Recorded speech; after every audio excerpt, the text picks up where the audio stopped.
Hello, everyone. Welcome to the Trailblazers of Conservation session, which is one of 4 panels on Indigenous women's leadership in conservation. It's a real honor to join you all here on what is International Women's Day and to be a part of this amazing panel. I actually can't wait for this conversation to happen. So thank you all for joining us at this time. Before we kind of move on, I thought we would do just a bit of housekeeping to give some context about this webinar, and I'd love to turn to Christy to do that with us from the Conservation for Reconciliation Partnership. Thank you, Valerie. Hi, everyone. I'm Christy Tompkinson, the Communications and Knowledge Mobilization Specialist for the Conservation through Reconciliation Partnership. I'm excited to have you all here today. Happy International Women's Day. And I'm joining you from the traditional territories of the Mississaugas of the Credit First Nation and the Dish with One Spoon Covenant. So this storytelling session that we're hosting today is the first of a series on Indigenous women's leadership in conservation. So this is one of a 4-part series offered by the 2 host partners of the Conservation through Reconciliation Partnership, the IISAAK OLAM Foundation, and the Indigenous Leadership Initiative. And with this series, we will explore stories of Indigenous women who are standing in their role as protectors for the lands and waters. So please stay tuned for 3 additional events, one happening in late spring, another in the fall, and a final one in the winter of 2023. And there will be a link in the chat in a few minutes to share more on that front. And just for some of you who are joining and not familiar with the CRP, or the Conservation through Reconciliation Partnership, it's an Indigenous-led network that brings together a diverse range of partners to advance Indigenous-led conservation and Indigenous protected and conserved areas across what is now known as Canada. And so we're acting on the recommendations set out by the Indigenous Circle of Experts, and we aim to investigate, inform, and transform conservation strategy and practice in Canada by centering Indigenous leadership, rights, responsibilities, and knowledge. For those of you who are just signing in now, so welcome to the International Women's Day event hosted by the CRP, the IISAAK OLAM Foundation, and the Indigenous Leadership Initiative. If you would like to share with us where you're joining from in the chat on the side. And if you have any questions for the panelists, you can enter them into this chat. There's also a Q&A function at the bottom of the screen. There's a bit of a speech bubble there, so you can ask your questions there, and the panelists can answer live and type up their answers. Additionally, you can raise your hand. There's a raise hand function. It's a symbol of a hand. If you would like to speak and ask the panelists directly, we can unmute you and you can share your question with us today. So thank you, and I'll send the feather back to Valerie. Thanks. Thank you so much, Christy, for that great context for this series. So it's a genuine honor to now turn it over to my friend and colleague Ethel Blondin-Andrew to start us off in a good way for today's session. And I see Ethel is almost already here. You're looking great, Ethel. Thank you so much for joining us. And I'll turn it over to you. And are you with Leon today? Actually, Leon's on the winter road, so he can't be here with his drumming. So I'm on my own. I will do a prayer for you. Perfect. I can't see myself. Is that okay? We're seeing you. You look great, Ethel. Okay, that's fine. Okay, do you want me to start? Yes, please. Okay, Masi setania ke setleke ayone masi na hirisi. Edirinenek seta ajone nejavite. Creator, we are all your children on this earth. Netayineta netikote. Netayineta hiji. Se jinekulu eteto kerijole. We breathe in your spirit, Creator. We do not know our destination from one day to the next. Eyita seta srenere ke sotenekega edinenekoga ayonenere ke. Aiga laitaga sin nezon begalauta nezon etlitzinau a gotsensre nezon etijet ade elon haruti gotsenaduwe. Nahenenenu diklau naiga winichi eyisrebon haruti. Creator, let us share in the best way on the work you've given us to do. We must face each other with a good face and good minds. And within our hearts, we thank you for the beautiful earth that you've created for us. And we must put our minds together to work together, Creator. So we do the bidding that you put us here for. Seta eyiga nereke, hina neneke, sondaneke, denoke, ayonete, de deneke gochakirete, setze konda. Ekanago telecha srebevo hatsuruti. In another land far away, Creator, there are mothers and children that have left their families to go to another place that might be safe. Please, Creator, let us not create another scenario as such as a humanity. Please let us have a better world that we create. Kanirisi, Srebi Bikega, for the babies we pray. Masi. Ediri Kaniru Sine when I hote in a ke goteratine, that goes in aniti. Serena zon etegonadi kuwe, aiga la ketagote, ediri nenesi, dani bekeu diga, serena zon begonadi tuwe. Creator, let us think hard on the right way to live and the right way to work. Please give us what we need to be able to keep this earth as beautiful and as valuable as it is. Masi, sata eyi adusen guanere ke nezi kagont and masirisi. Creator, if it will be so, let it be in your name that it is so and that we work for that. Masicho. Thank you. Masicho, Ethel, for that beautiful opening, and I echo your thoughts for the women and children who are currently displaced from violence. And I also think about all of the Indigenous women and land protectors who face violence every day for the defense of their territories and their landscapes. And we have them in our thoughts and in our hearts as we have this conversation. Now, Ethel, don't go anywhere. I'm actually hoping to turn to you first. Now, before I do that, I know that you don't need an introduction, but out of respect, here's my humble offering of a little bit of an introduction into who the amazing Ethel is. She is Xat'sull or Mountain Dene from the community of Tlita in Northwest Territories. She is, of course, the first Indigenous woman to be elected to Parliament in 1988. And at the time, she represented what was the largest jurisdiction in the world as a member of Parliament, representing Yukon, Northwest Territories, and Nunavut. Amazing. First Indigenous woman to be member of the Privy Council and Cabinet. She served as Secretary of State, both for Training and Youth between 1993 and 1997, and Children and Youth between 1997 and 2003. She was also Minister of State for Northern Development.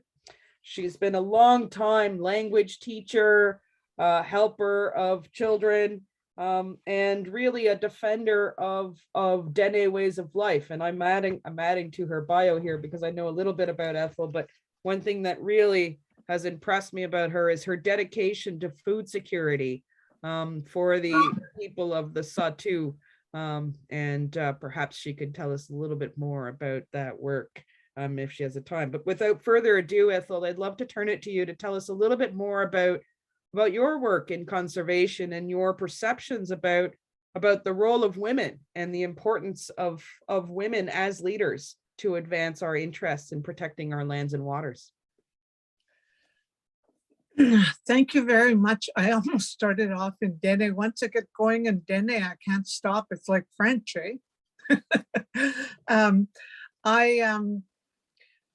As a member of parliament, all of my life that I have worked for either governments, I've worked both for the territorial and federal government, but underneath that, my primary goal has always been to work for my people and to work for my land and my territory.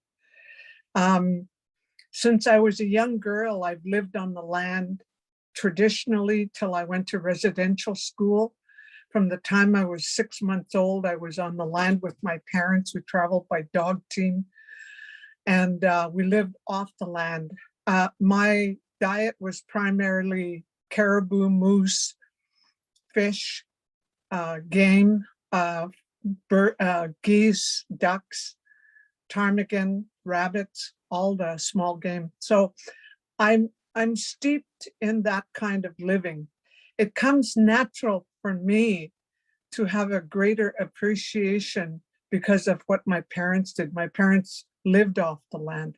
We could go for a year and live in a tent and be self-sufficient. And I lived in Delaney on Great Bear Lake, and the people there lived with the seasons and they lived with the animals. And that's how we planned our life at the time. My primary goal has been, since I met Val Courtois, which was a very wonderful and inspirational event for me, because Val led me down a road I wanted to go on. I wanted to be where I am today. And I started off by going to winter camps.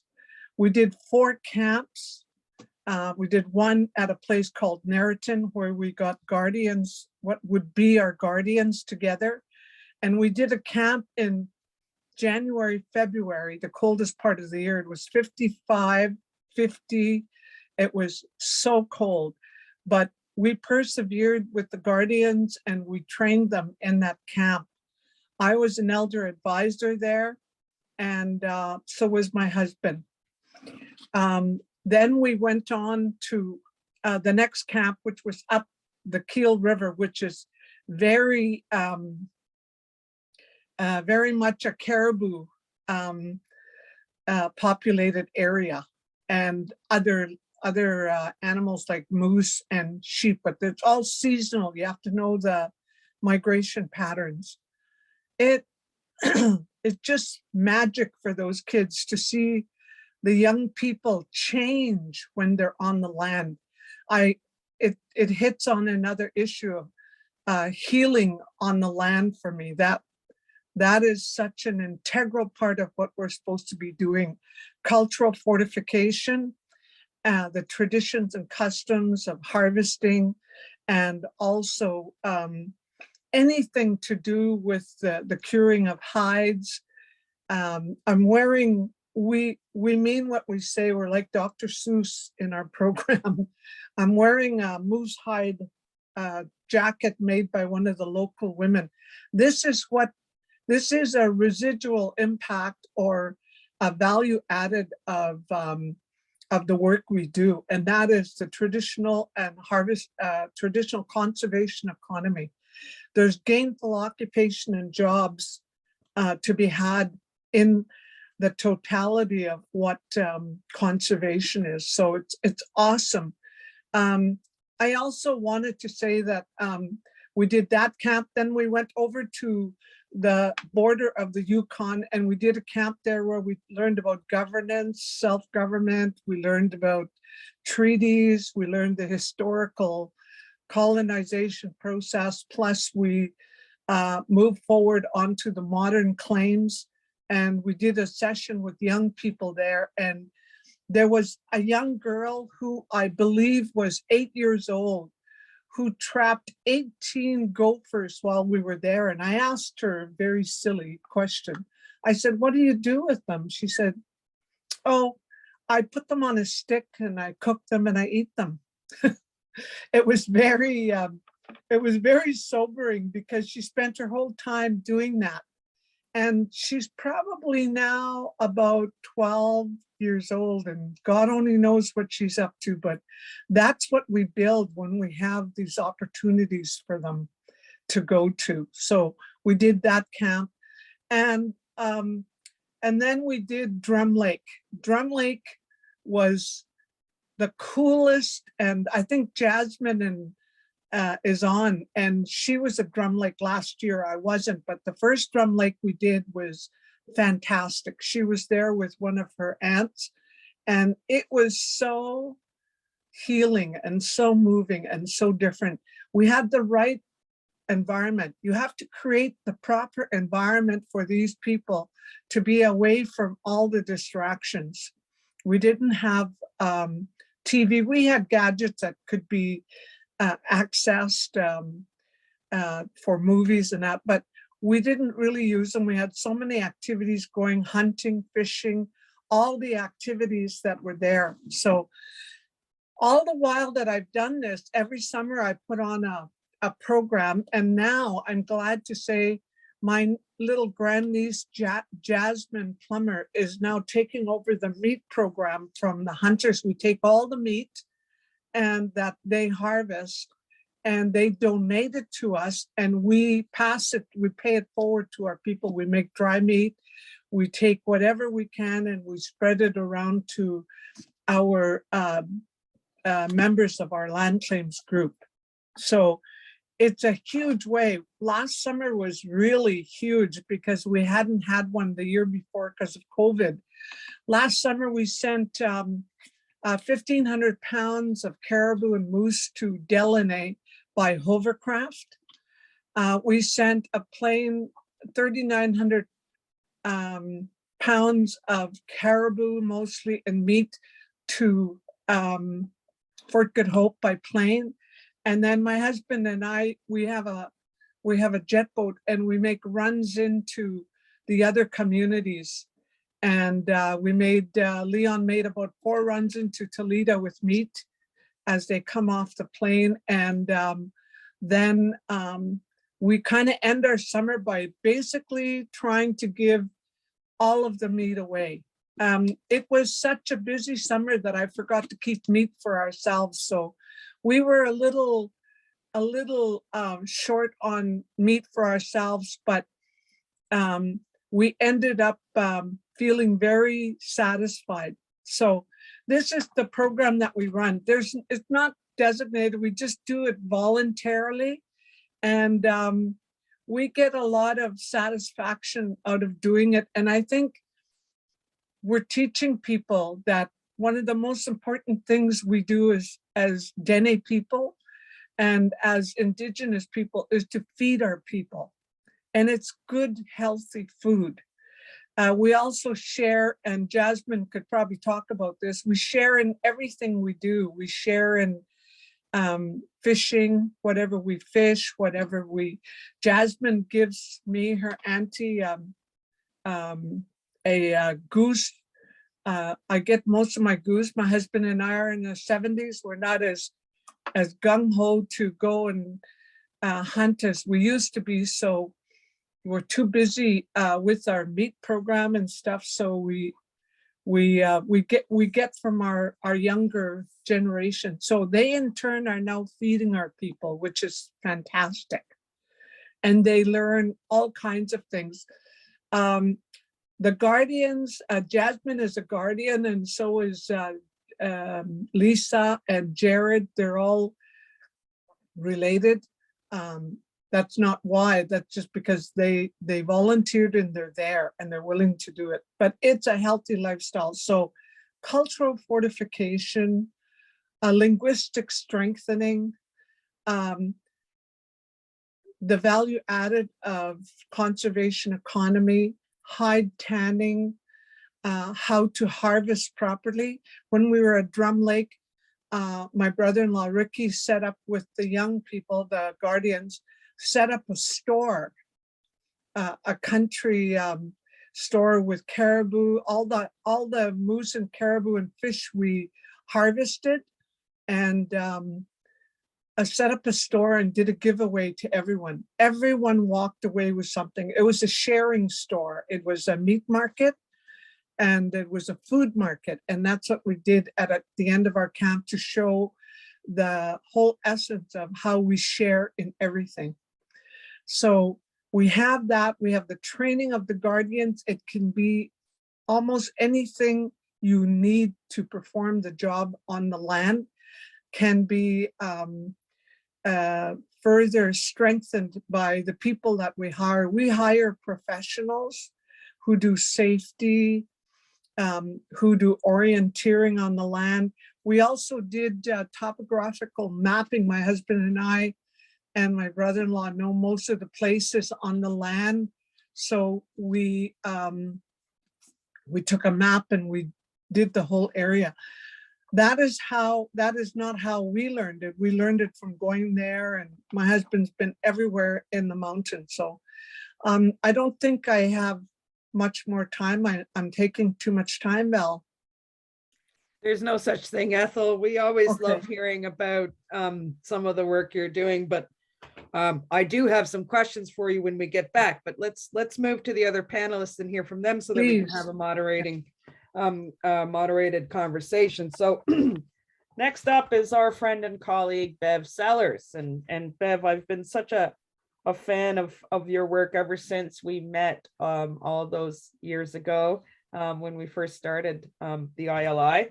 Of course, Bev is a former Councilor and Chief of Xat'sull First Nation, also known as Soda Creek in the Secwamic Nation. And Bev, you can correct my pronunciation. I've been practicing, but that's a hard word for an East Coaster to pronounce.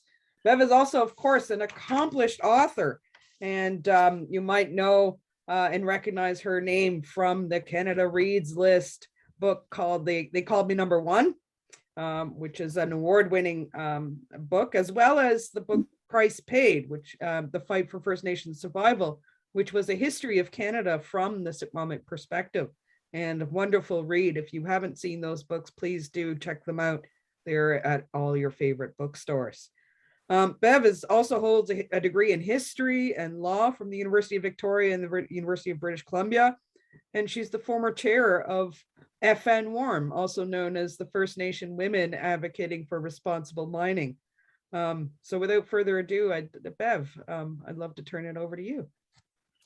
Thank you, Val. And thank you, Ethel, for beginning the day in the most appropriate way. I'm very lucky to learn from these exceptional women, and every time we have our calls and work together, I'm just amazed at their lives. So I also want to mention and thank the women who organized and were a part of the First Nations Women Advocating for Responsible Mining, as Val said, FN WARM. They were an amazing group of women dedicated to protecting their territories from resource extraction. And unfortunately, the group no longer exists, but each one has carried on in their own way to still fighting to protect their territories. So the work hasn't stopped just because the organization doesn't exist. So today, I want to share with you, it is International Women's Day, and you're going to hear from some amazing women who are doing work in their territory, like Ethel. And but I want to talk to you today about a trip that I took to Honduras.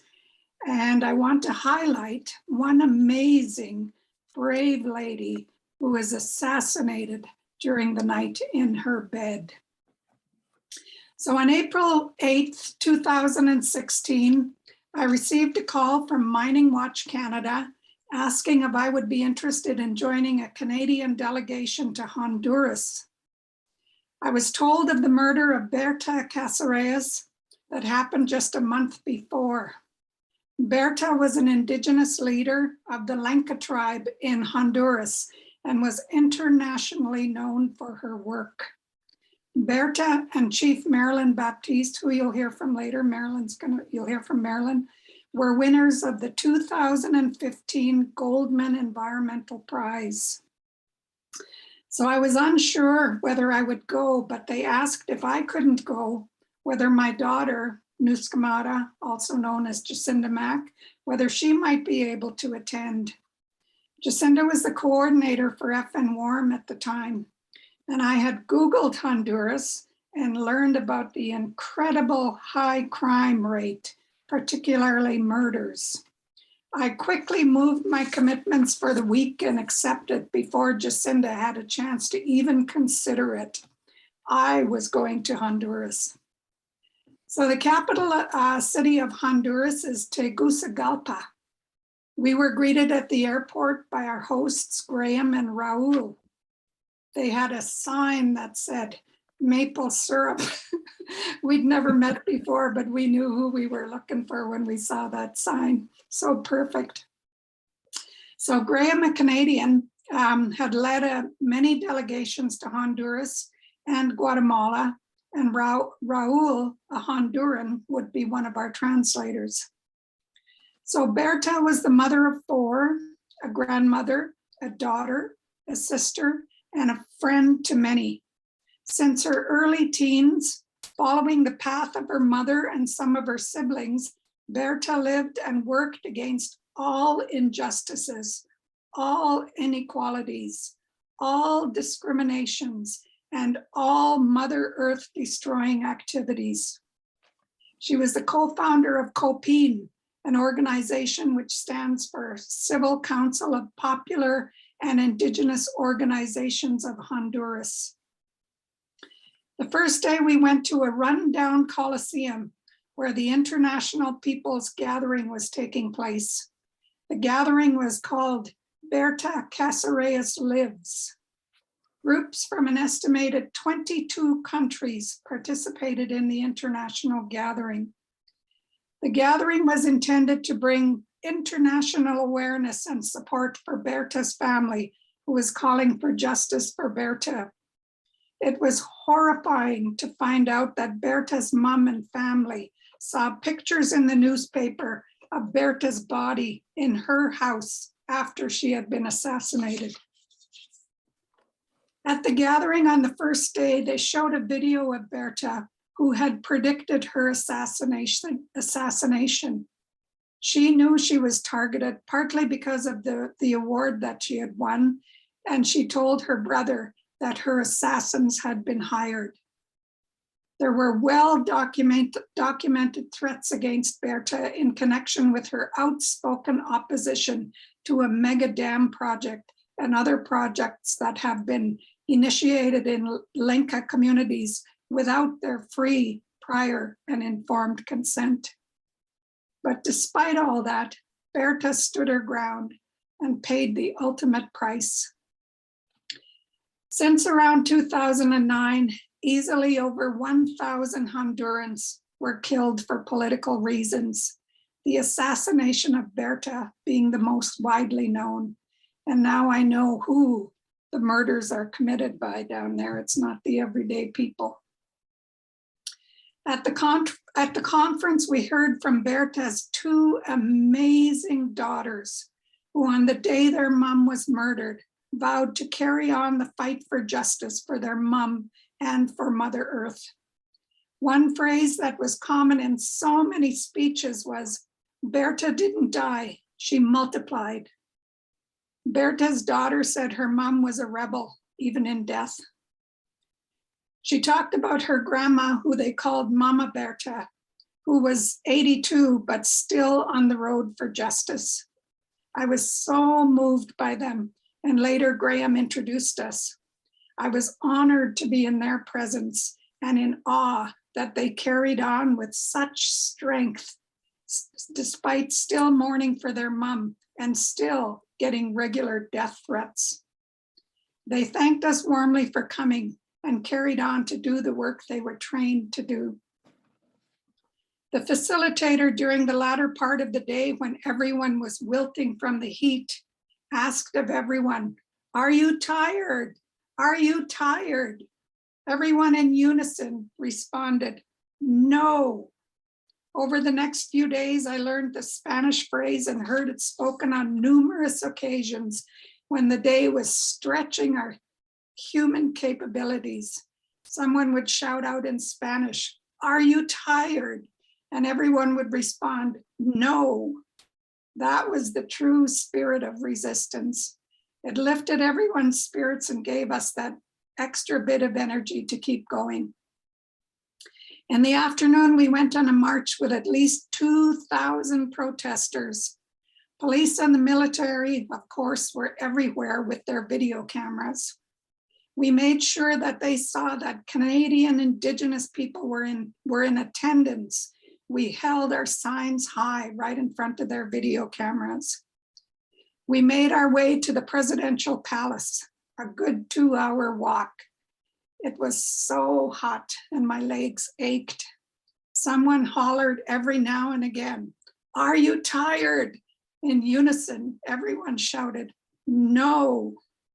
It made me ashamed to think of my aching legs, especially when I saw an old man in a walker taking part in the march. The next day, we loaded a bus. We were off to have a ceremony at the river that Berta was trying to protect. A couple of hours into the trip, the long caravan was stopped by the military and the police. The veteran international protesters took the lead and made sure that all the people in our group who were videoing were outside and that the military and police knew that it would be broadcast to the world. There was a lot of talk between the military and our group leaders, and finally we were allowed to continue. We went up through the mountains onto narrow dirt roads. We went through villages and saw desperately poor people in the hills. They reminded me of those shows in the Ozarks where the hillbillies are poor, but in this case, they were Indigenous peoples. Small little shacks with dirt all around the shack. We finally got to the top of the mountain and were going to start downhill when we were cut off by people blocking the roads. They waved their machetes at us. The police were there with riot gear, but they had their backs to the men with the machetes. They were protecting them and not those of us who were unarmed. Apparently, the men with machetes had been hired by the mining companies to keep us going and having a simple ceremony for Berta and the river she was trying to protect. I was told later that some of the assassins that had killed Indigenous people were in the crowd with the machetes. They were not allowing any vehicles to pass. Some of the people in our caravan walked past them and down to the river. And Graham was worried about our safety and gave us the decision to try to go past the machetes or not. It was an oppressively hot day, and I, along with a couple of people in our van, started to walk down the hill. We walked past the machetes and they were taunting us. I couldn't understand what they were saying, but I definitely could understand their body language. I walked down the hill for a bit until I saw how far and how steep it was down the hill, and knew that if I went down, I would not be able to climb back up. I walked back up the hill by myself and past the guys with the machetes. I didn't look at them, but pretended I was on a Sunday stroll, because I knew that if they knew I was scared, that would cause them to react. We were fine until some of the men with the machetes came very near our van. Our interpreter, our driver, who was sitting there with the windows open, said they were talking about burning the vehicles and slashing the tires. Graham came shortly after, and he decided that if we were going to get out, it had to be now. We gathered up those who wanted to leave, mostly the elderly people. I felt bad about leaving our younger group, but the work they were doing was important and their determination was unstoppable. I remember thinking that I was so glad Jacinda wasn't there, because I knew she would have stayed with the younger people. The standoff got violent after we left. The next day, press releases and a press conference by Copine was held. There were no charges laid against any of the men with machetes who had brutally beat some of the unarmed group we traveled with. Thankfully, all the younger ones in our crew made it back to the hotel without any major injuries. The next day, we were on our way to witness a Canadian mining company who had already mined mountaintops where Indigenous villages once stood. Now they also wanted to mine a 200-year-old grave site. On our way there, our van with 7 of us in it, all by ourselves, found ourselves surrounded with so many military and police. We were on a lonely dirt road and we were outnumbered easily 200 to 1. Fortunately, one of our guides managed to get one bar on her cell phone. She phoned Mining Watch Canada to let them know what was happening, and we created an international crisis. That was quite an experience and also involved machetes, but that story will have to be for another day. It was obvious from our experience that government corruption, police corruption, and military corruption all took place to oppress the Indigenous peoples who were trying to protect their land. Sometimes the international community were the only ones that the Indigenous people have to turn to for help. And so that is why our group was invited there to witness what was happening. And as Berta said before she was murdered, if they treat foreigners with this kind of aggression, imagine what we have to go through when outsiders are not watching. But don't mistake this just as a Honduran problem or a South American problem. Most of these resource extraction companies are registered in Canada and in the USA. They register here because of the lenient mining laws and huge subsidies they get from the governments. Then they go to other countries and are not held accountable by any government. Canada, the USA, the Honduras governments, military, and other international organizations all have blood on their hands because they help these resource extraction companies get away with so much. We have our own battles in our territories, but it is critical we also speak up for those who are silenced. I had wanted to bring Berta's case to the Missing and Murdered Indigenous Women Commission here in Canada. It fit perfectly, but unfortunately for a few reasons that didn't happen. We have to call out the Canadian and provincial governments and help end the slaughter and criminalization of those who only want to protect the land and water for future generations. And as I heard so many times on that trip, Berta didn't die, she multiplied. So I'm Berta, you are Berta. We all need to be Berta. Thank you. Wow. Awesome. Wow, Bev, thank you so much for that testimony. And I'm really proud to say that I had a chance to meet Berta and one of her daughters in Indonesia back in 2015. So just before this happened, and she was an incredibly powerful and inspiring woman then.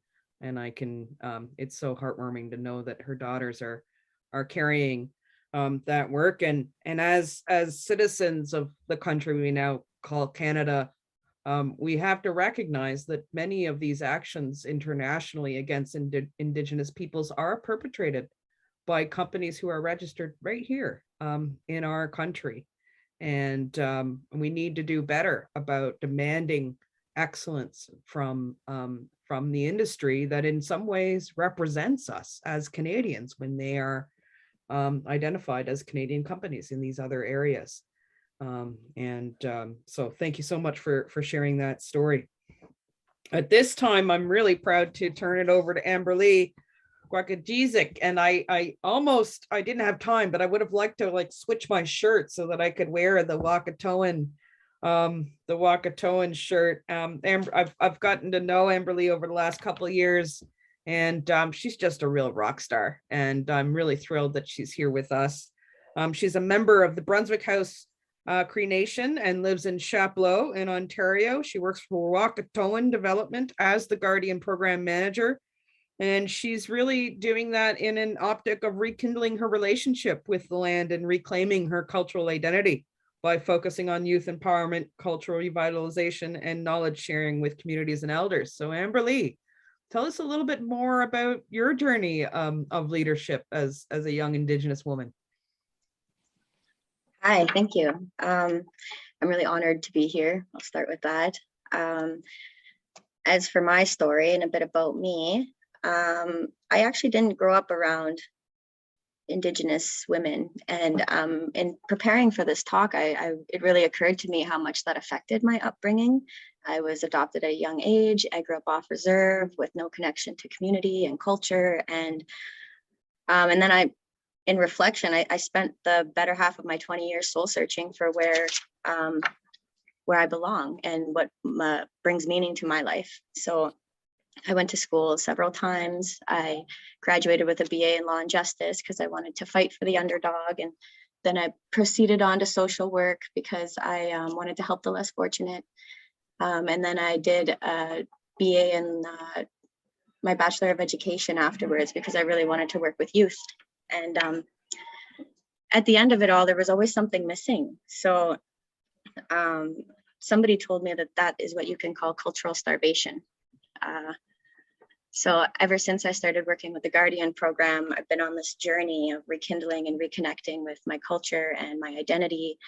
And it's amazing. At Wahkohtowin, I'm surrounded by strong Indigenous women, and I'm empowered by just being around them and working with them. And I live a different life now. I work for Wahkohtowin. I am the Guardian Program Manager. I started off as a Guardian a couple years ago, and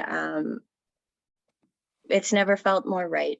I feel like this is where I'm supposed to be. Everything that I've done in my life has kind of led me to where I'm supposed to be, the skills that I've built up. And I'm just growing my bundle and really trying to reach out and get to know my culture and reconnecting with my community and my elders. And I understand the importance of that. And, while I was in school, I was working for the Ministry of Natural Resources, and I did 11 summers working there, but I never connected to the land the way I do now. So I get to do so much work that is land-based, culture-based, such as participating in a canoe build a couple of years back and learning how to use those materials to build the leftover materials to build birch bark baskets. I get to partake in tapping birch every May, learning about the beautiful gifts from the tree, the birch tree specifically, we work with a lot. And this type of knowledge is just so relevant and important, and it's given me strength to want to share that and provide different types of opportunities like this for the youth in my community.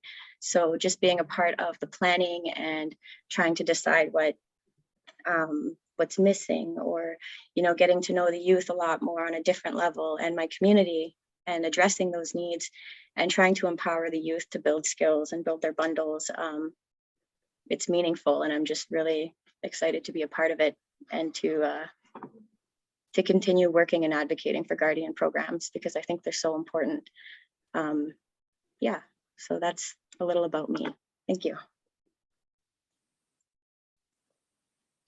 Thank you so much, Amberly, for telling us a little bit more about yourself. At this time, I'd love to turn it over to my friend, Marilyn Baptiste. And Marilyn, I was just thinking we've known each other for, God, almost 12 or 13 years now. It's been a while, and it's been such a pleasure to know you. For anybody who doesn't know, Marilyn is a former chief and councillor of the Honourable First Nation in British Columbia, which is part of the Xat'sull Nation. She's the former secretary treasurer of the Union of BC Indian Chiefs and a former member of the First Nations Leadership Council. She is also a founding member of FN Warm that we heard about from Bev. And as mentioned, she won the Goldman Prize in 2015 for her opposition to Taseko Mines' New Prosperity Gold and Copper Mine, one of the largest mining projects in the world. And it's really great to know that you guys have really stood your ground despite all of the crazy tactics that New Prosperity tried in creating that project. And it's been a real inspiration. She lives in the community of Honey in the Nima Valley in British Columbia, and she's remains committed to defending First Nations values on the land, water, language, culture for communities and Indigenous people. She participates quite actively to the Conservation for Reconciliation Partnership. And Marilyn, I've been impressed with kind of the work that the Xat'sull Nation has really done in asserting its vision for its lands, including designating traditional parks and working with various partners to restore the landscape and all of that great work. So tell us a little bit more about your experience and vision as a woman and as a leader in the Xat'sull Nation and beyond. Well, I thank you very much, and I thank Elder Ethel, for bringing us together in a good way and opening us in a good way. And also, I would like to thank all of those who have put this together. Very important piece of getting our voice out there and helping to encourage others to stand up for Mother Earth is really important. And I just want to add that I am a proud mother of one son, Ricky, and very blessed to have to be a grandmother of two beautiful granddaughters, Madison and Abigail, and have an amazing daughter-in-law, Dina. And I just want to say that, of course, with some of the Indigenous women and the women in my life, my mom is one of the first that I have to mention. I never actually knew that she wasn't First Nations for so many years in my life. And she's Chilcotin to the heart. And then I don't know how old I was, I realized she had blue eyes. But none of us have blue eyes. But my mom has recently traced her ancestry back to the Sami people of Norway in a lot of the ancestry work that she's doing. And of course, I've always admired my mom because she has not been afraid. She would always speak to our elders and our people. She would spend time with them, and many of them are her very dear friends, even though my mom didn't speak the language and our elders spoke only our language. So she's always been a hard worker and teaching us in our gardens, in her greenhouses, and with animals and taking care of animals as well as ourselves. And her mom, my grandmother Katie, always a hard worker as well, and always, even though she was very far away from us, she always sent cards and letters and never forgot our birthdays. And of course, my grandmother on my dad's side, Mary Jane, late Mary Jane, she and my Auntie Cecile, late Auntie Cecile, they spoke our language, and I loved to listen to them, as well as my late dad, speaking in our language and telling stories.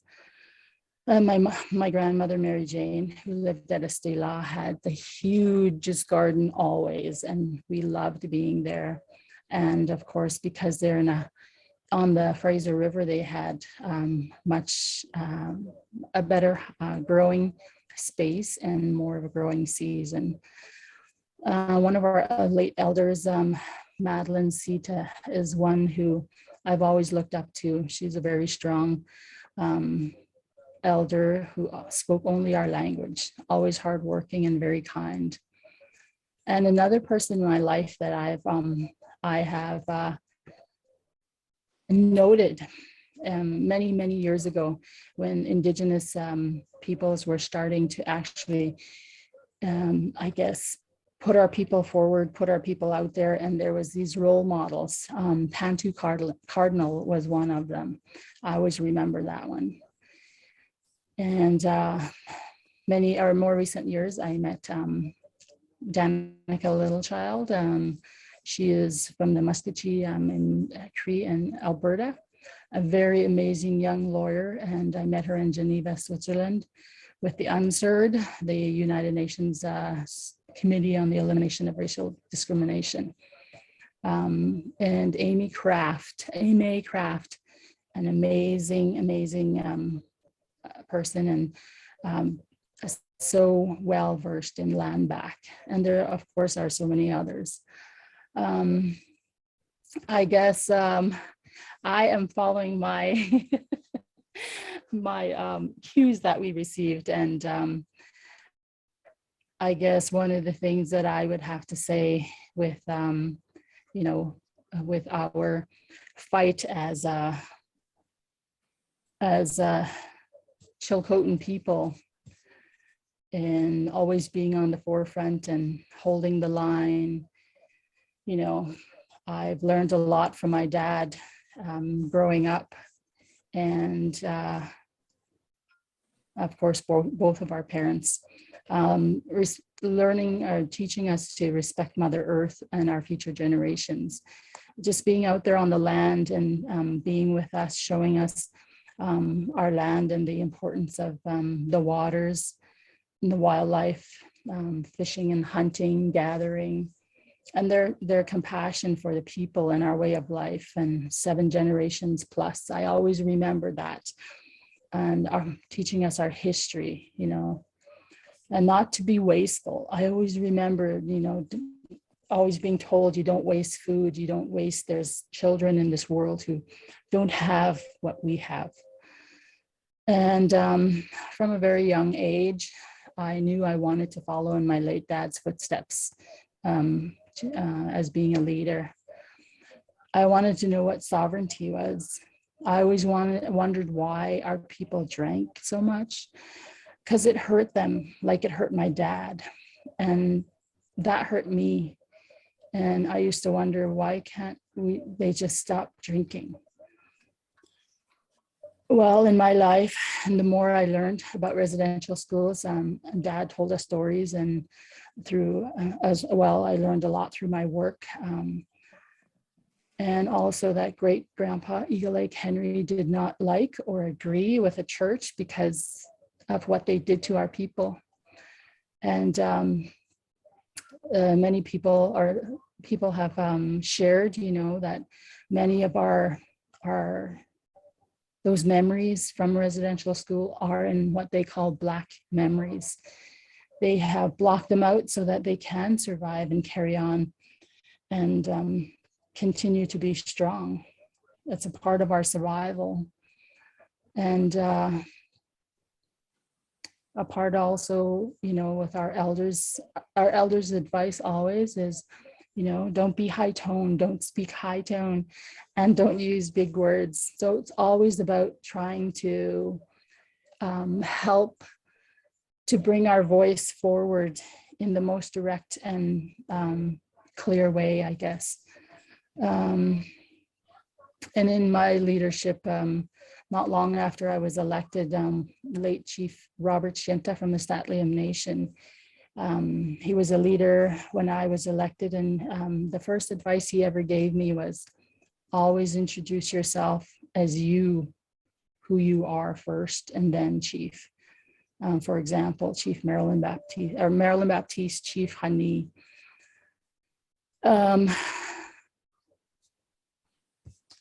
And I think I'm getting away from your question there, Val.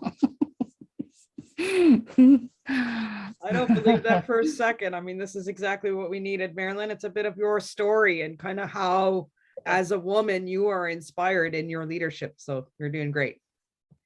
Okay, I'm just like going off my thing here. So some of the things that have some of the things or the ways that I would uplift other women in my work, how I've learned from my parents, I guess, is just simply to smile, say hi, and welcome home. And then many times after how long of being in leadership, being away from home and meetings and whatnot, and then my elders and my people would start welcoming me home.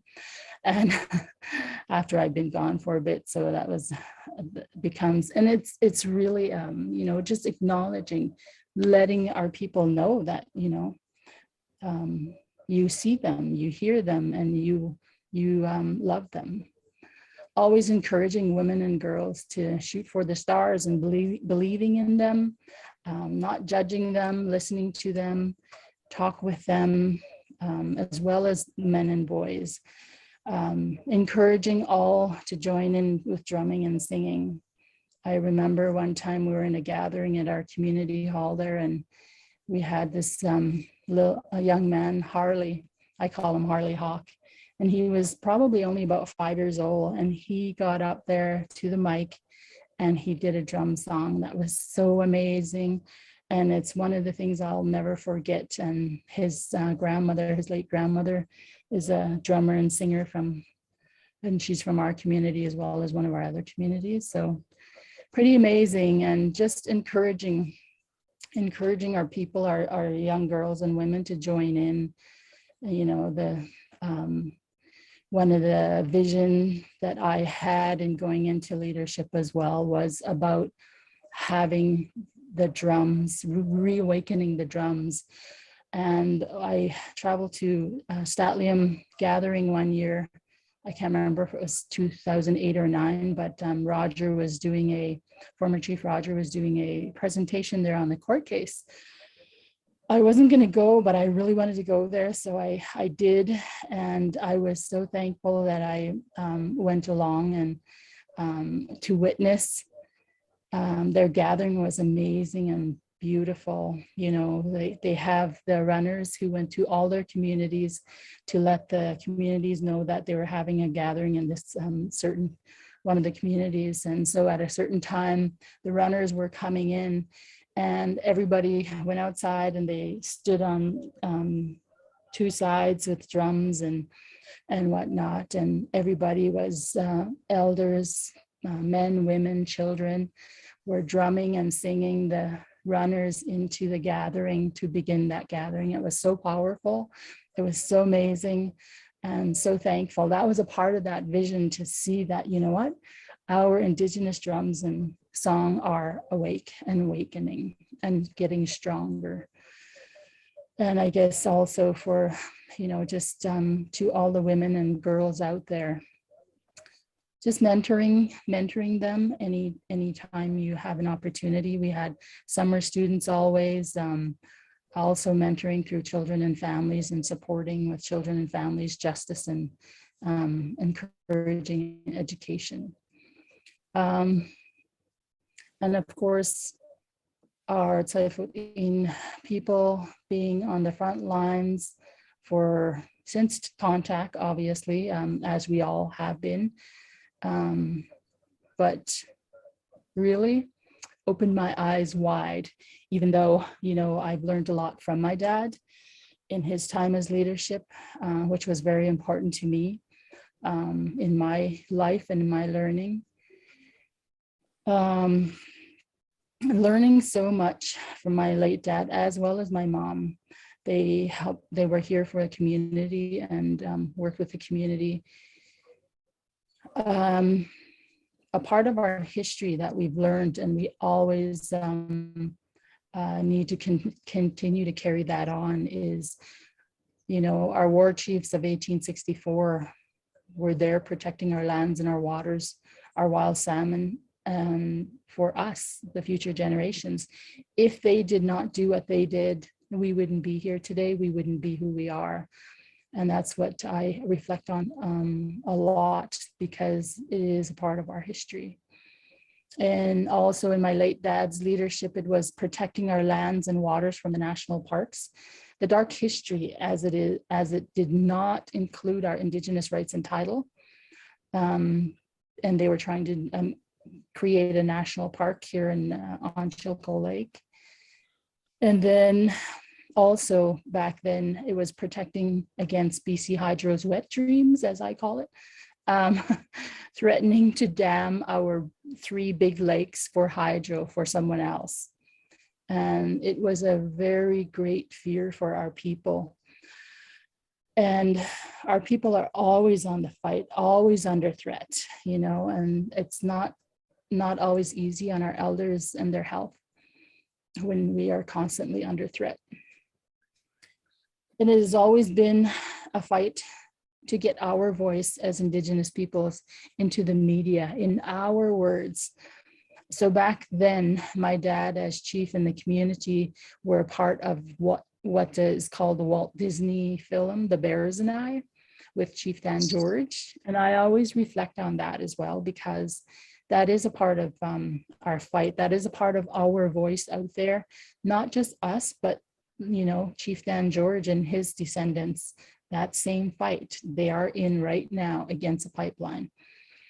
And of course, that was the fight against a national park at Whitebird Lake in the Bears and I movie film. And it was, a lot of it was filmed here at Chilko Lake. But then when you watch that film, even today, and I love to watch it because I get to see my dad. And it's the same fight. It's the same fight that we all have, that we all are in.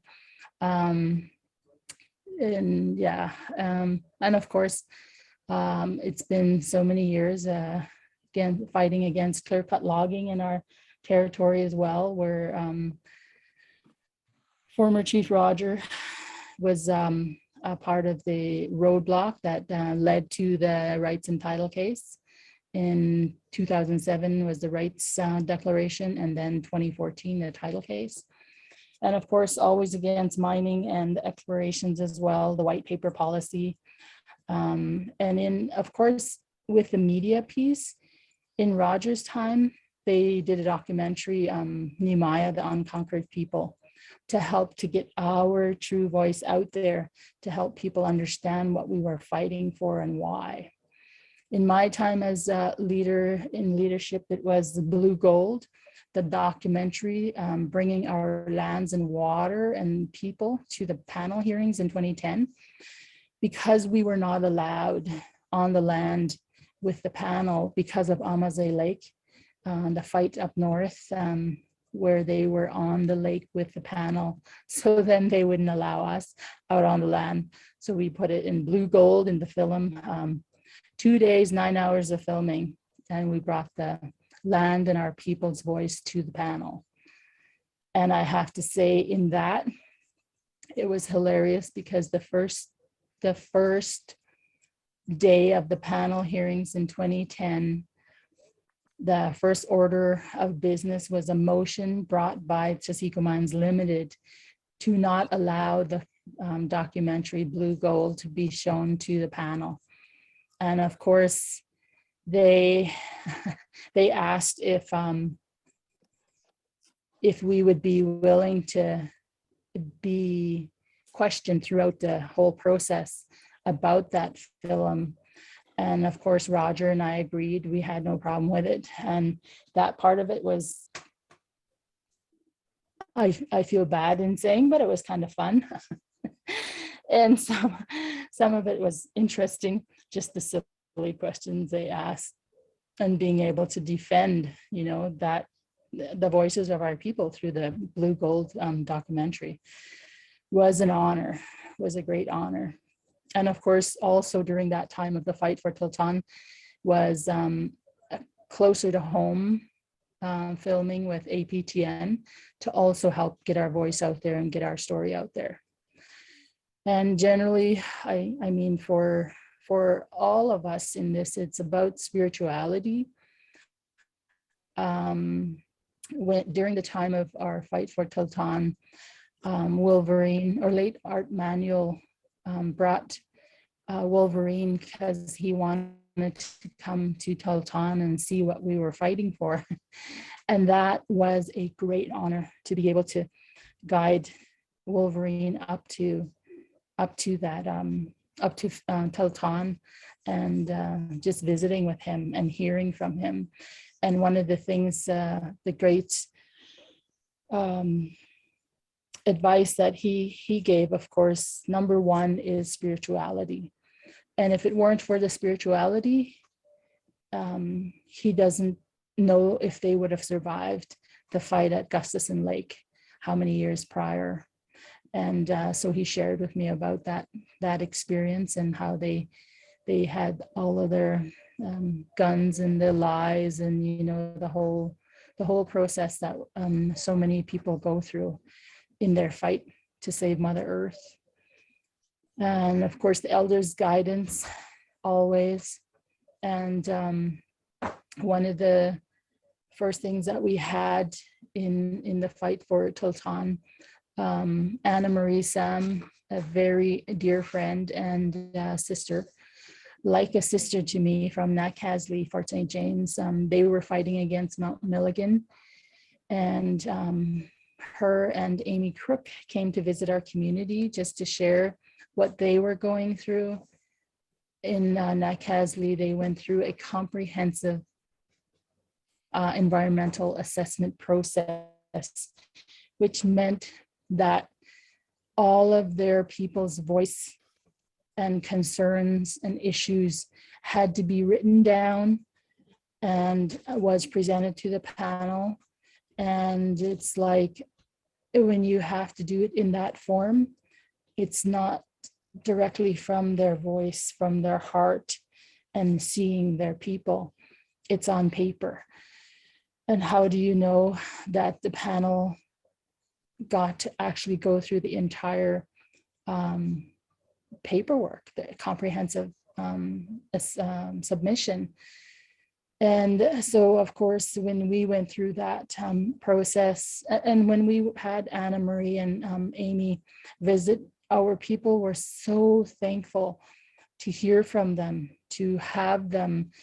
And because they, previous to their visit, we had constantly over and over again, we had the panel, Tasika Mines Limited was bringing their, what my people call their coffin, into the community. It was their model that they would pack into the community hall, and they wanted to show us and tell us what they were going to do and how they were going to mitigate and reclaim the land that they were planning to destroy. So our people were happy to hear from Anna Marie and Amy. And in that process, our elders said at the end of it that their direction was that we work with these processes, we work with other people, with allies like Anna Marie and others, Amy Crook. We do the best that we can, and the last resort is roadblock. And of course, in the process also, working with allies, as our elders had given direction. And the media was always a tough thing. A part of the fight in the media was the biggest help for me was with FN Warm and Sean Durkin and Melody Morrison, who have had a lot of years of experience with media. That helped us to get our word out there unaltered. And one of the things I have to say in this process, because Sean and Melody set up a press conference in the press theater in Ottawa. I don't remember what year, but we had former Chief, or late Chief Ivor, Chief Percy, myself, and Grand Chief Stewart, Grand Chief Ed John, Regional Chief Jody Wilson were able, and we had in that press theater, I asked for permission before I did this. And in that press conference, I had mentioned that our elder, Mabel Solomon, now late elder Mabel, she said that she would sit out there on the road in her wheelchair with her shotgun and she would not move. And that hit the media like across the country, like a spark of fire. I got phone calls immediately from some of the media that wouldn't take my call to begin with. And a lot of our people were afraid because of what I said and because I shared her sentiments in a joking, and she was just joking when she said it. And I got permission from her daughter to use that. And then I guess some of our people were afraid, and because of what we all go through. But then a lot of people across BC and other places also noted that that's how all of our people feel. That's how all of our elders feel, as well as our elder who's also gone now. But Elder Joseph William, who grew up at Little Fish Lake, and he said in one of our gatherings here in the community, said he'll sit on his chair on the road and he won't move. So, you know, it's like, it's just simply, it's hard on our elders and their health, and still they are strong. And that's where we are the strongest, is there on the land. And that's where I would rather be, is singing and drumming and being on the land and being with the, you know, being with our elders, being with our people. And yes, definitely many years our elders were interviewed through the court case, as well as before the court case, you know, for the Supreme Court of BC, and the title case with Chief Roger. And of course, as Chief Roger always said, that was a springboard off of the Delgamuukw case of 1997. And never settle for less. Our people always believed against all odds. And in 2005, I think I was in this weekend university course where this professor said, they will never win. If they do win, it'll just be a nudge in the right direction. But I say that tidal win is not it's not a nudge. So, you know, there's just, and of course, it is about, you know, that heart and your mind, and keeping that vision above all of that fight. I remember so many times people would come to me and they would say, shouldn't we be trying to get the best jobs out of that, you know, that process? And I'm like, no, they're gonna give you the shithouse jobs, and then you'll be unemployed again. You know, that's not how it works with such companies. But as well, you know, there's the international level, and the thanks to late Art Manuel, who let me know about the UNSERD and process where you can apply for Swiss funds to actually attend. It was like last minute. We actually got it done, and I was able to attend the UNSERD, the United Nations Committee on the Elimination of Racial Discrimination, which took place after the Crown First Nations gathering in Ottawa, which so many of us said was just for show. It was for show for the UNSERD review, and that's what we heard in in Geneva.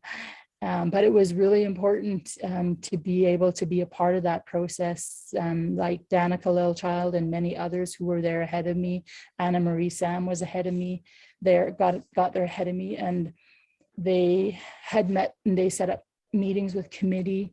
They had 5 position papers. The first one was on treaty. And when I arrived, we added the 6th position paper on rights and title and specific claims. And then we got to meet with the committee. They got to meet again. I got to meet with committee once. And it was 3 minutes that we had to be able to speak to the committee. But that 3 minutes was important, because when Canada shared their report to the committee, it was really important to hear and to be there and to see that report. It was shining, you know, the Crown First Nations gathering, they're working with Indigenous leaders across the country. But one of the first things that I remember the committee members saying was that, you know, we thank you for your really good report and your raving report, but we have heard that it is not actually so, right? And so also one of the committee members talked about genocide, and why is it that Indigenous peoples have to continue to fight in court when they don't have the money to fight in court for their land rights in this day and age. And we're still facing that, you know, so there's just so much, and so much work has been done over so many years, and it's since contact, you know, Thank and you. that's a part of I'm sorry for jumping in, Carolyn. I don't mean to interrupt you, but I just want to keep us on, and we've got one more panelist, and I want to make sure that everybody can ask their questions. So I'm really, really sorry for jumping in. But thank you so much for that story. And, you know, I actually haven't heard much of this story over the years. It's actually really great to hear it all at once, all of these kind of steps that led to the success of the fight against SECO mines, and really of the assertion of Tsukotin title. Between you and I certainly wish the court case had recognized the entirety of your traditional territory, but that's a battle for another time. At this time, I'd love to turn it over to my friend Stephanie Thorassie. And I've been such a fan of the work that Stephanie has done with the Seal River Watershed Alliance. And for anybody who is not familiar with that work, I'm sure we'll hear more from Stephanie about it, but it is currently the largest proposed Indigenous protected and conserved area in Canada at 55,000 square kilometers, if I'm not mistaken, in size almost. And let's round up. I mean, it's a big area. It's beautiful, and she has the challenge of working with multiple communities on that proposal. Of course, she's a proud member of the Xat'sull First Nation, which is also known as Tudui Lake. She's the executive director of the Seal River Watershed Alliance. She's a land advocate. She's an esthetician and award-winning makeup artist, jewelry creator, hide tanner, moose eater, caribou eater, vegetable gardener, dog lover. I could keep going on. She's just awesome. Stephanie, thank you so much for joining us today. What's Glennet Stephanie Thorassie Hushe Dennis Soshina Heslingsen. Sinise New Healthy Day. I'm really happy to be here. My name is Stephanie. As you all know, I'm from Tudui Lake, Manitoba. I am Dennis Soshina Saisi Dene, actually, to be specific. I sit here and I humbly sit here with you all thinking about my story and about the story of all these really incredible women who've been speaking before me. And I thought before coming up to this, like, how can I contribute to this? And how can I feel like my little story contribute to this? And I heard some really profound things today that helped kind of inspire and kind of lead me to what I want to share with you. I guess we have to take a little bit back and go back a little bit in history, because in 1954, our community was located at another place called Little Duck Lake. And for different reasons, the Canadian government decided they needed to move our community from our home, where the caribou would cross this river. It was a natural place for us to harvest food for ourselves, as we were nomadic at this time. Our treaty with Canada didn't get signed until 1910. We were very late to the treaty game. We didn't have so much interaction with Southerners and with settlers as some of the other nations in Canada. And when the plane came and took our community to Churchill, it was a forced relocation. We didn't have an option. We didn't have a choice. At this place, the people found they were lost. They had a disconnect with the land. They had a disconnect with the caribou. We weren't feeding ourselves the way we normally do. We weren't providing for ourselves. We were kind of corralled into these little 12 by 12 plywood homes, basically on the shores of the Hudson's Bay, where at least a third of my people died as a result of murders and freezing to death, house fires. As my parents were born there, they had to fend for themselves as children because their parents were so lost. Their souls were so disconnected from the land that they turned to alcoholism. And so as a result, that whole generation, probably my parents' generation, all had to learn how to feed themselves at the garbage dump. They learned to hide under homes from the polar bears and the people that are partying, and the amount of trauma that came from this time in our history that isn't that long ago, might add, is immense. And the people that we still suffer today as a direct result of that. I am first generation out of that. So in probably 74, the community decided they needed to move, and they moved themselves back to the land. And my dad says that he didn't know paradise existed. He didn't know that there was a place that was as beautiful out there in the world, because the only place he had known was Churchill. So the community was brought back to the realization that they knew they needed to be on the land. They knew they needed to be connected to the caribou. They knew that they needed to be in this place that was amazingly provided for the community members. Everything that you might need is there out your back door. And so it is this land that we are fighting for. It is this land that our community members realized that we needed to protect, because sometimes we take things for granted and we don't realize. But through this work that we're doing, we're finding that the watershed that our community is in the heart of is one of the last pristine, untouched watersheds in probably all of the world. It is still the same as when my great-grandparents used to walk on the eskers, following the caribou herds when they used to be nomadic. It's the same water that my grandparents took a cup of from the lake and drank that I could still drink. It's the same fish that our families fished for.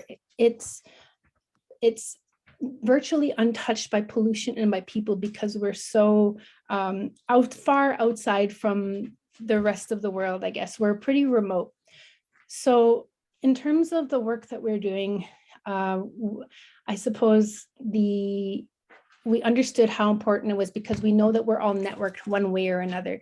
So for these reasons, our leadership and elders advised that we needed to extend our invitations to our neighbors outside of the watershed who have traditional boundaries that overlap with ours in the watershed. So to answer Val's question about how do we think about the watershed and how are we moving forward with the protection of it is with the help of our neighbors and all the partners that are outside the watershed. We have are building stewardship goals and guidelines for ourselves based on our inherent rights as Indigenous people on the lands. We have actually been able to interview approximately 80 different elders and land users about the history of the area and all of the work that the reasons why we need to protect the watershed. So that is probably a really crucial part of the work that we're doing, is that we are extending and making sure that everybody's voice is considered at the table. That's what's so important here, is because I think as Dene people, and specifically Saisi Dene people, we know what it was like to not have a voice when we were moved. We know what it was like to not have a connection to the land. And we want to make sure that that connection and that voice is shared with our neighbors, with the Cree people who are south of us, and the other Dene community that's west of us. And also, we also share an area with the Inuit people in Nunavut. So there are actually three different ethnicities working, 5 different communities, all working for the same reason and the same goal, to protect this land that's so important to all of us. There we have the polar bears that roam through the watershed. There are the belugas that have their babies in the estuary at the mouth of the Seal River. We have wolverines, we have sturgeon, we have approximately 200,000 caribou that migrate through the watershed. So there's so many really amazing reasons that we do this work. And when I think about why we're here today and about the women in our lives, I think about our grandmas, I think about our mothers, I think about all our aunties, I think about those women who have been there before us doing this work, making sure that we held on despite those really terrible things that happened to us as a people, that we held on to our cultures, right? And our languages.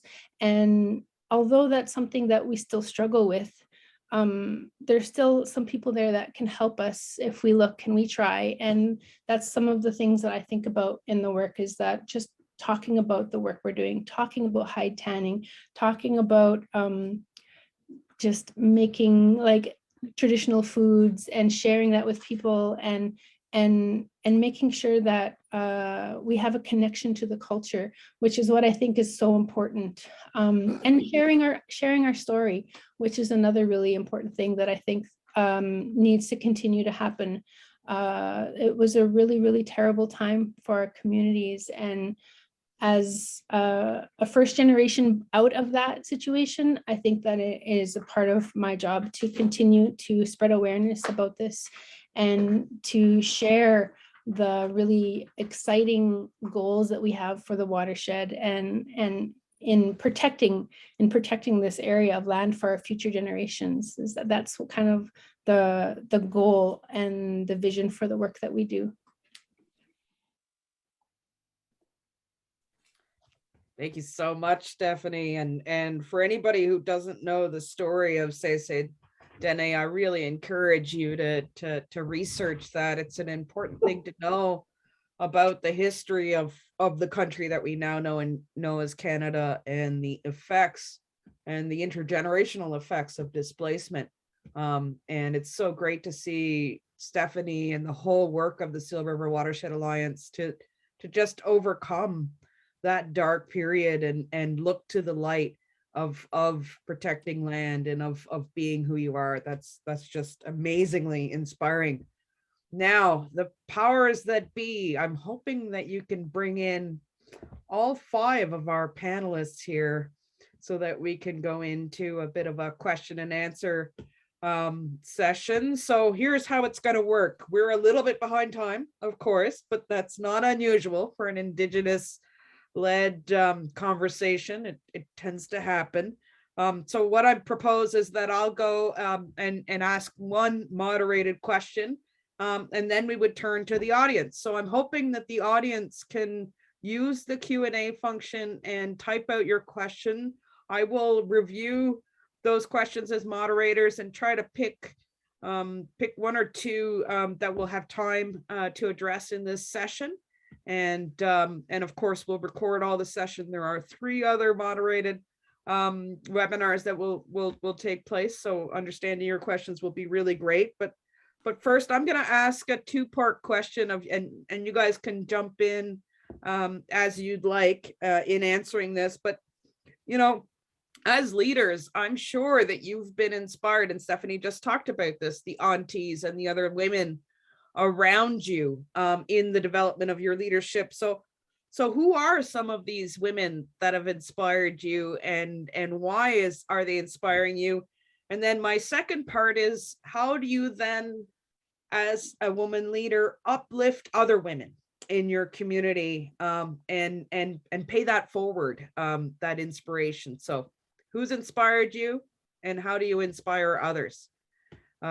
So please jump in, any one of you, for this. I'll go. I think, when I look back at all of the people who have inspired me, I think the first one that I can go back to is my grandmother. And I was very, very fortunate to be able to catch the last bit of the old way of living. When I would come back from the residential school in the summertime, we would be out on the land. And my brothers were allowed to stay in the community. I used to always get a little upset about that because I wanted to stay and play with the other kids, but I had to go out on the land with them. And now I thank goodness that I was as young as I was and was able to do that. And I always think of the teachings of my grandmother. I remember when she was in her, I think she was in her 80s or 90s, and she was still upset at this lady who went fishing down the river and didn't clean up after herself. And, you know, things like that. Over the years, she would point out things that, and it really made me realize the value that they carried, that my grandparents carried. And, you know, my brothers used to go out and they would get, they would make bows and arrows, and they used to always make a little one for me so I wouldn't bother theirs.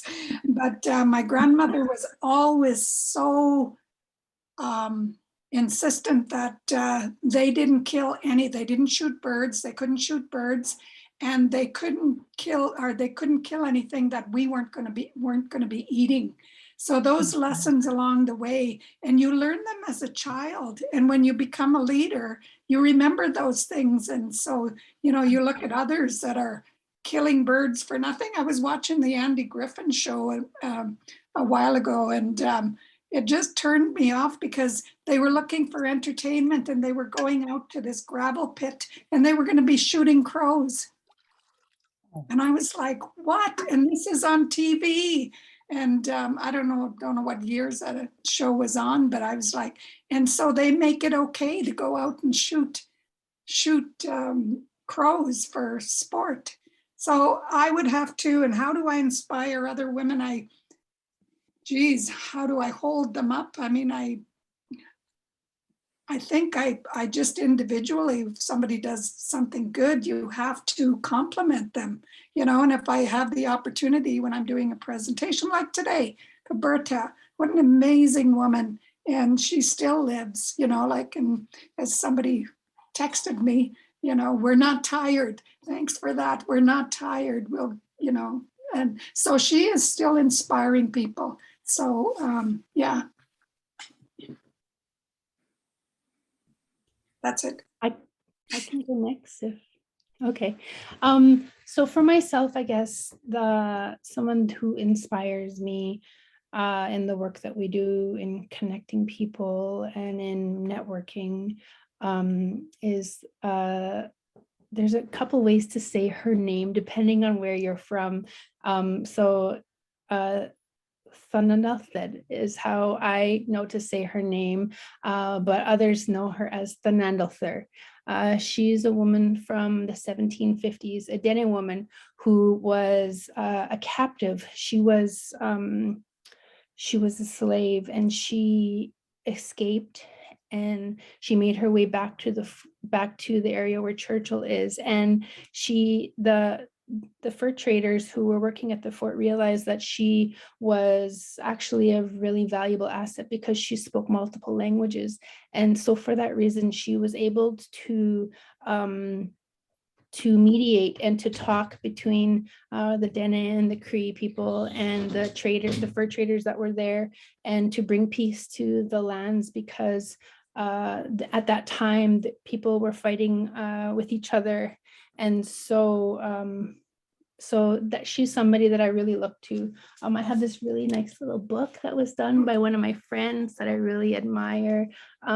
She also really inspires me. Her name is Lucy Ansan, and she's the one who brings a lot. She's an advocate for our people to really remember who she is, and to honor her history and legacy that we all carry. You know, she brought our peoples together, and not only like say one nation, but she really united multiple nations, and that really inspires me in the work that we're doing with the watershed, and working with the Cree people and working with the Inuit people and the different Dene communities. So that's somebody that really inspires me. And also, you know, I have got so many like aunties who are doing really amazing things. I have like some women in my life that are nurses, like my auntie Christine. There's also Isla Buzdor, who wrote Night Spirits, which is the story about our people in Churchill.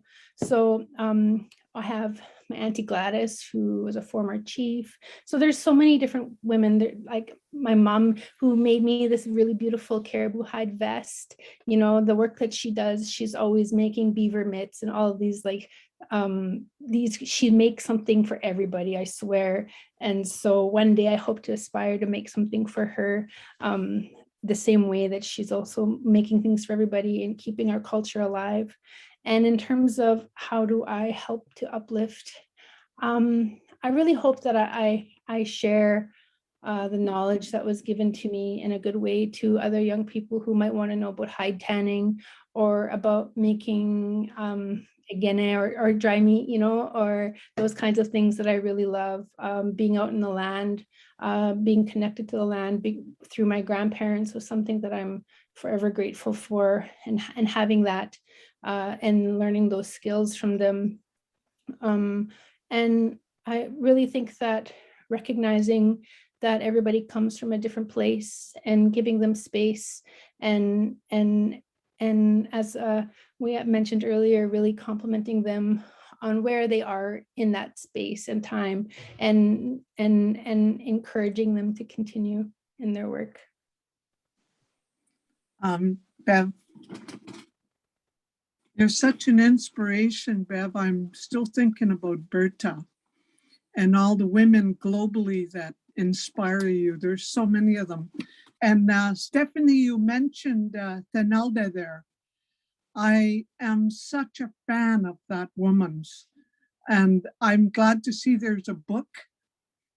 I'd like to volunteer to give a copy to each, if you can arrange it for me. I'd like to give a copy to each of the panelists, including Val, because it's such an inspiration. So many people haven't heard about Thenelda there, but I take great inspiration from her strength and her perseverance. It reminds me, the most influential woman in my life was my mother's dad, my grandmother. She was a fearless woman. She stood toe to toe with everybody and anybody. She said, "Do not be afraid, my girls." She said, "They are just people after all. There's nobody better than you." And that's what I went to residential school with. I left my camp. I went right from the bush camp into a cargo freight plane, into an old freighter, went to Inuvik to Grolier Hall. And my grandmother said to us, you're just as good as anybody in this world. And I carried those words all over the world with me, no matter where I traveled. I took it to the UN, I took it to Parliament, and I always thought, I have my place. My grandmother secured a place for me. And she said, if you allow people to scare you, you'll never do anything. Fear will paralyze you. You'll be too scared to do anything. Do not be afraid. And when people are scared, our elders have an expression that they use. The Dene elders, they say, what is the best way for you to die that would make it okay to die? Why are you afraid of everything? Is there one way better than the other that changes the results? So it's kind of a put down. They get fed up when people are too scared. But the elders always tell us that, especially the Shutot in the Mountain Dene say, what is the matter with you? What do you want to die by that's going to be okay? Come on, let's get this done. So there's that kind of thinking. And my grandmother said, never allow people to tell you who you are. You know who you are. You speak Dene. You think Dene. You even worship in a spiritual way, in a Dene way, with the drum, and you worship in your own way. Who can tell you who you are? Nobody. So that goes along with, people get paid a lot of money for telling us stuff like this, that our ancestors told us for free. My grandmother always said, don't allow people to define you, because they'll always define you lower than what you are. You know, you define yourself. You make sure you do the things that you want to do. So I was inspired by older people. I was inspired by men as well, good men, good, strong men that were not afraid of women. And people who want to make a secure family that wanted to do right.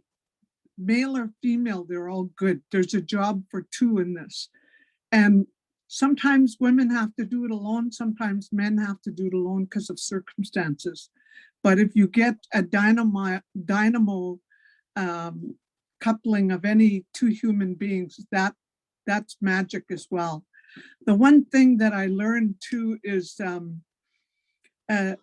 don't rule your relationships by what other people's prejudices are. You decide for yourself and you leave a space for yourself that's safe. And that's really important because people will try to influence you in a very terrible way. You make up your own mind about what the value of people are. And the only person you need to affirm that with is the person you're thinking of. The other thing that I found really awesome that influenced me are young people. I have been the Minister of State for Children and Youth. I did a lot of building of FAS, FAE, street youth, youth that have been disadvantaged in some way. I've built programs for them, and I built with some of the best builders are like Lloyd Axworthy. He's one of the best conceptual thinkers on building programs. He made unemployment insurance into employment insurance. He made reactive to proactive. He went from giving 85 cents of the dollar to the institution, go back to the consumer. Give it to the people, not to the institution. So I learned from really good role models that taught me some of the men that Alan J. McEachran, he's a white guy, I guess you could say, a Caucasian, but he told me a right is a right is a right. It doesn't matter how people try to pare it down. Don't let people do that to you. There isn't a hierarchy of rights. Rights are rights. So, and then when I worked with young people, I met young people all over the world. And now my niece Jasmine's online, I think. She's my inspiration. She teaches me that you got to pick them up and put them down. You got to get up every day. You have to do all the things you want to do, no matter, as long as you're functional, you should be active. You should be doing things because that's what keeps you young. And I just absolutely love the way the young people just inspire me. Stephanie, you brought up the Nelda there, and I thought, yes, I got to go see this girl. I want to go see this young woman in her territory. I want to visit that place. I've always wanted to go to Tadouli. I've never been able to. We are Caribou people, both of us. And and Val too, I want to go to your territory everywhere. But I'm so inspired by different women. Berta, I'm inspired. And you know, my friend Bev, she undersells herself, but she's a powerhouse. I talk and I'm verbose, I guess, but she's quiet and very, got very good confidence. I take a lot away. I steal from her. She doesn't even know it, but I learned from her. And Val, I don't know if people know this, you're a forester. You inspire me. I want to learn to specialize in something in conservation. I'm not sure what it is. I think it's a conservation economy. I think I like that. So there's lots of, and I'm inspired by women generally because we have had to climb the ropes. We have had to do the work. We are life givers. We're not life takers. We need to, we depend on the places we are and what resources that are there to be able to feed our kids, to be able to nurture our community. So I just feel so strongly about this question, Val. Thank you. Thank you so much, Ethel. Amberly or Marilyn, what are your thoughts about some of the women who've really inspired you, and what are your thoughts about uplifting the women around you? I can go. There's like a huge list in front of me. I don't want to list them all because I know I'm missing certain people. There are a lot of people that inspire me. And, you know, going out there and putting myself out there, I joined a Indigenous food sovereignty group, and I met a lot of elders and people who helped me to discover my self-worth and uplift me in a lot of ways. Because when I was selected for that group, I thought, like, why me? Like, what do I have to bring to this group? Everyone else is so much more experienced and culturally like indulged, and I'm just not. So I don't know. I'm constantly met by the words, "Oh, stop." You know, like, you have a lot to offer. There are strength and perspectives, and they really helped me understand that my voice is important. And now I try to do the same thing in the work that I do, and just, you know, help people discover that their gifts are important, and that the meaning of life is to help like find those gifts and share those gifts. And a nice quote that somebody told me recently was that you need to cut out people who are watering your seeds of doubt. And I really like that, and it stuck with me because yeah, we all are valuable, and we all have a lot to offer. And through the Guardian program, I get to do this a lot and just help youth find their path, and help uplift them in any way that I can. And I think that I help lift other women in my work by giving credit where it's earned, and celebrating the little successes, and just being the best me that I can be every day, you know, give 110%. Yeah, every day. Val, can I just add something? I've been going on about Jasmine. I'm kind of, she's my grandniece, but there's another woman in my community that I was born in Toledo. Her name is Jessie Akalaya. She's a single mother. She works with the Satu Renewable Resources Board, and she is a powerhouse. She went on the Treaty Mooskin Boat project. She goes and does all kinds of work with the Renewable Resource Board. And she is also a powerhouse. Like, I could talk about these young girls all day. They are so fantastic. There's an old man who is no longer with us. And his name was Raymond Sonfrere. And he used to say something really important, because Ovid once told me, you have an obligation as a leader to leave just as much hope in the room as when you got there, as when you leave. You can't leave less. So old man Sonfrere used to say, and he was a great leader, Unda goga nezum keudati. And I wish somebody would take a picture of him and put this on it. It says, Unda means the future, nezon keudati looks good. The future looks good. That's how young people make me feel. Masi. Thank you so much, Ethel. I love that lesson about leaving a room with more hope than when you arrive. That's just beautiful. Marilyn, That's what are your from thoughts? Ovid. And Ovid is such a wise man when he wants to be. Yes. I'm saying that with all kinds of love. But Marilyn, actually, I'm going to twist the question a little bit for you, and actually ask the question of love. You know, from my perspective, something that we bring as women to the movement of conservation is love. It's love for our families, love for our communities, love for our land, love for our language, love for who we are as people. And you know, as a Goldman award winner, you've been in all kinds of boardrooms and conferences and all of this, but you spoke about the place that you really want to be is on the side of a river drumming and singing. And when I heard that as wanting to be someone who is expressing love.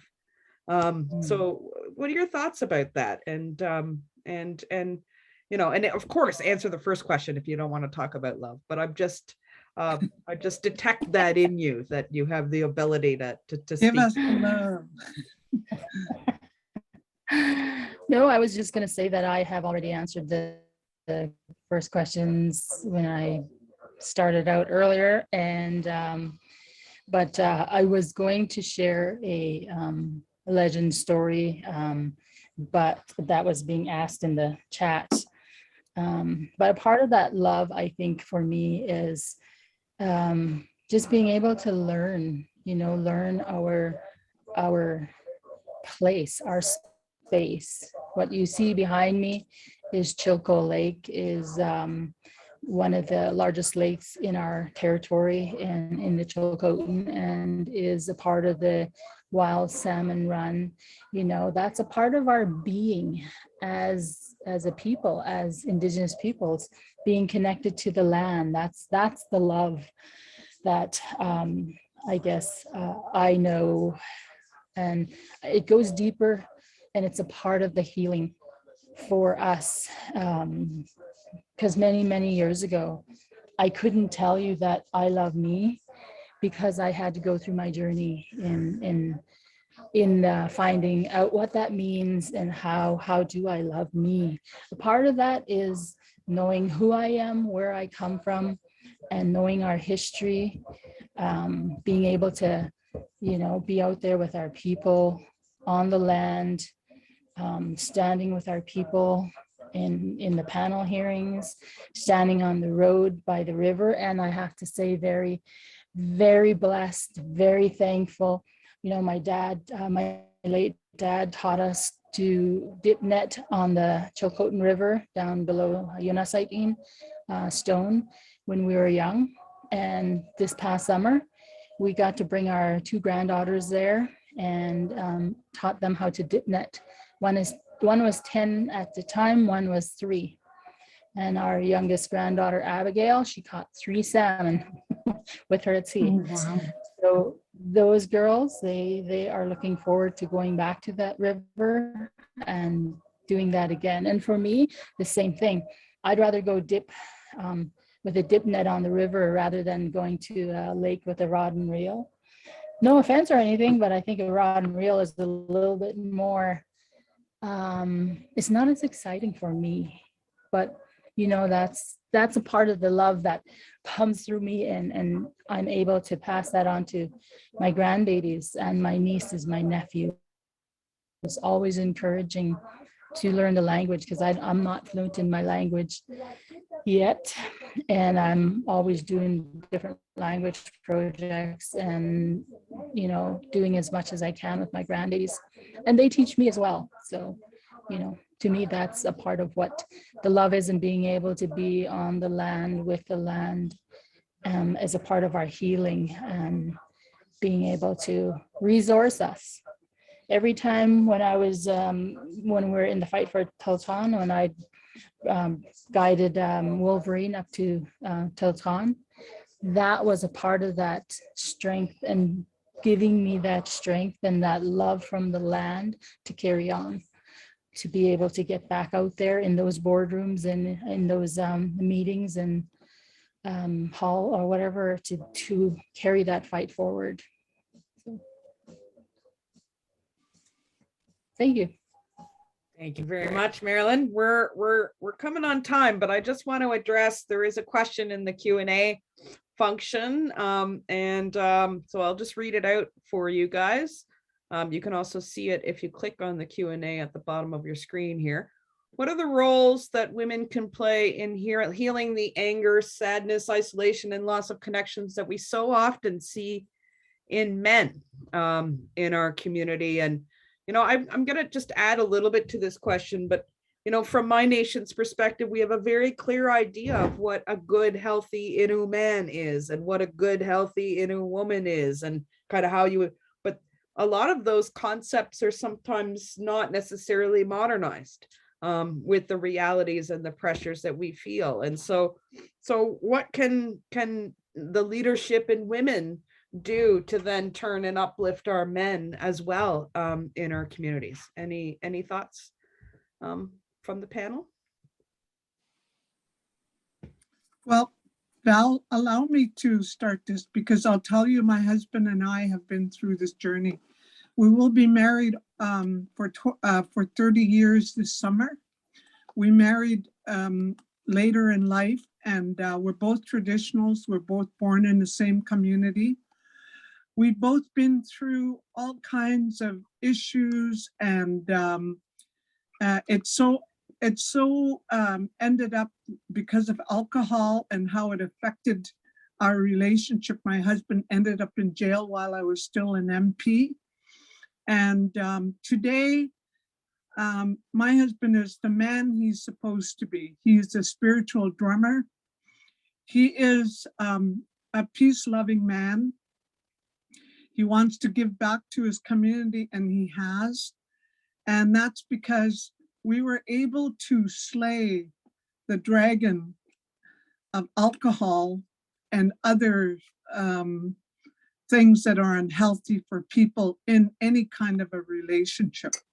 A love relationship in a family with children, a love relationship with all of your old elders and your relatives. We were able to do that. It was very embarrassing and humiliating for both of us, but we felt we were on a common journey for our people. And I remember at the time receiving a letter from Brian Mulroney, of all people, encouraging me and telling me not to give up. And I remember going through the period where my husband was incarcerated and how we've had to build back. We can do that. On the land, that man is 150% who he should be. He's a peace-loving human being. He shares everything he knows with the young people. I think Jasmine's his pet, but also, a lot of the guardians that are out there on those programs, we go as advisors, and we help them with the land stuff. And he is just, I think healing on the land is one of the most important things. Next week, I'm doing an alcohol strategy with GWT, and my main thing is going to be healing on the land. It's a non-threatening environment. It's a familiar environment. It's linguistically true, culturally true. And if people need real regressive medical treatment, that's a different thing. But for whatever ails you in terms of emotions and a lot of healing on the land is what's needed. I saw a change in the young people just before my eyes. My husband and I could see these young people changing and healing. And it's wonderful. It almost brings tears to my eyes to think about what we can do. We've had all kinds of alcohol treatment programs that haven't worked, and we need to take this issue into our hands and work with it ourselves. So that's one thing I want to suggest. Well, thank you very much for that, Ethel. And we happen to be almost on the hour. And so I on behalf of the organizers at CRP, the ILI and the IISAAK OLAM Foundation, Chinish Kumitnan, thank you so much for your hearts and for sharing your stories with us and for being so candid about the development of your own leadership and your own experiences in this. And I'm going to take just 1 minute to answer my own question. And I've been inspired by my grandmother. Her name was Valérie Courtois. She was born in 1917. When she went to residential school, she was not allowed to go past grade 5 because, of course, a smart Indian was a troublesome Indian. So she ended up doing her grade 5 times and started teaching after that. And later on, a couple decades later, became the very first social worker in the Innu Nation. And she was all of 4'8". She was tiny, but mighty. So I, thank you for indulging me in being able to share a woman who certainly has inspired me. And so that we close in a good way. And of course, Christy and the CRP, take a look for the next series on Indigenous leadership. in conservation. But before we do that, Ethel, I'm hoping we can turn to you to close this conversation in a good way. Masi.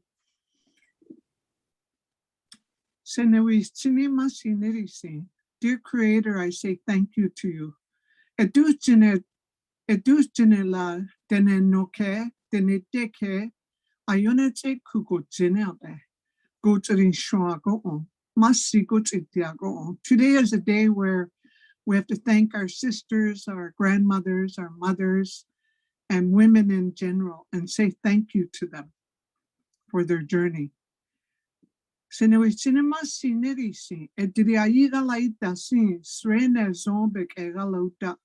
What we are working on, let it be really good work.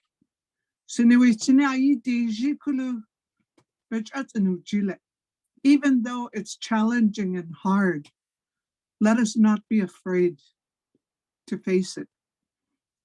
Masi neriti, ediri nenega masi riti. Joyat dagun goza ediri nenek ayik ina ayona bello gozi chati masi riti. Thank you, Creator, for creating the earth and the skies and all the celestial beings. Thank you for creating the creatures that walk the earth, that feed us. Thank you for everything.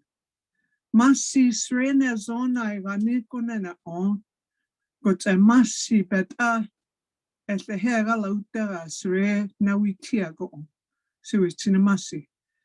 What you have given us, Creator, is an opportunity to do the right thing. Let us do it. Let us work together. And let's make a beautiful world what it is. It's already beautiful. Let's keep it that way. Masi, thank you. Tinishmanan, thank you very much, Masi Cho. I hope that you really enjoy the rest of the International Women's Day and check out the Conservation for Reconciliation Partnership on all of the usual channels. Thanks, everyone.